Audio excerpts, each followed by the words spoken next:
اے میرے اللہ، آج کے اس بابرکت جمعے کے دن ہم تیرے در پر ہاتھ اٹھائے کھڑے ہیں۔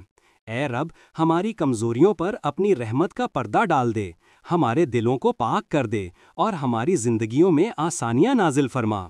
یا اللہ، ہم تھک بھی جاتے ہیں، ٹوٹ بھی جاتے ہیں، مگر امید صرف تیرے ہی در سے ہے۔ اے رب، ہماری پریشانیوں کو دور فرما دے، مگر امید صرف تیرے ہی در سے ہے۔ اے رب، ہماری پریشانیوں کو دور فرما دے، جو راستے بند ہیں انہیں کھول دے، اور جہاں دل خوف زدہ ہے وہاں سکون اتار دے۔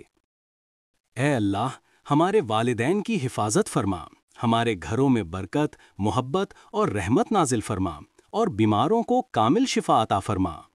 یا رب، ہمیں دنیا میں بھی بھلائیاں دے اور آخرت میں بھی کامیابی عطا فرما۔ آمین یا رب العالمین۔ اگر یہ دعا دل تک پہنچی ہو، چینل کو سبسکرائب کر دیں